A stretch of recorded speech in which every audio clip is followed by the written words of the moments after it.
নমস্কার, নতুন একটা ভিডিওতে তোমাদেরকে অনেক অনেক স্বাগত। আশা করছি এই ভিডিওটা একটু অন্যরকম হবে, তাই স্কিপ না করে পুরোটা দেখতে থাকো, তোমাদের খুব ভালো লাগবে। আমার জীবনের ভীষণ গুরুত্বপূর্ণ একটা দিনের কিছু সুন্দর মুহূর্ত তোমাদের সাথে শেয়ার করবো এই ভিডিওর মাধ্যমে। এটা মনমথনগর হাই স্কুল। ডিসেম্বর মাস নাগাদ আমার সাথে যোগাযোগ করা হয়েছিল যে একটা দিন আমি যদি এই স্কুলে ডান্স শেখাতে যাই, বাচ্চাগুলো খুব উপকৃত হয়। তো আমি না কোনো কিছু না ভেবেই ভীষণ ব্যস্ততার মধ্যে থেকেও সপ্তাহে 6 দিন কলেজের পরেও রবিবার কিভাবে সময় বের করতে পারবো সেসব কোনো কিছু না ভেবে বলে দিয়েছিলাম হ্যাঁ আমি রবিবার বিকেলে ওদের ক্লাস করাতে যাব। কারণ সেই মুহূর্তে বিদ্যাসাগরের একটা কথা আমার মনে পড়ে গিয়েছিল, যে ব্যক্তি শ্রম বিমুখ হইয়া আলস্যে কালক্ষেপ করে তাহার চিরকাল দুঃখ ও চিরকাল অভাব থাকে। আর প্রতিটা মানুষই তো জীবনে সুখী হতে চায়, ভালো থাকতে চায়, আমিও তার অন্যথা চাই না।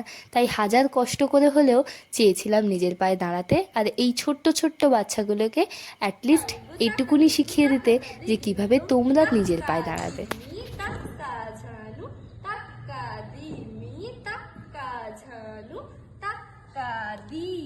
সামনে সোজা টাক্কা দিমি টাক্কা ঝানু টাক্কা চোখের উপরে হাত দিমি টাক্কা নাভি সোজাসুজি টাক্কা ঝানু ধালাঙ্গু টাক্কা দিগু টাক্কা দিগিনা তুমতেই।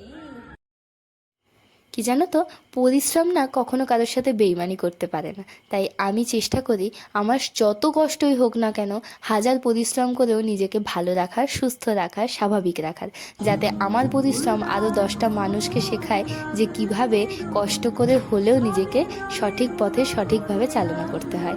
ভিডিওটা ভালো লাগলে লাইক কমেন্ট করে দিও। আর সবশেষে ওই দিনের বাচ্চাগুলোকে আমি কী শিখিয়েছিলাম সেটার একটু ছোট্ট অংশ তোমাদের সাথে শেয়ার করলাম।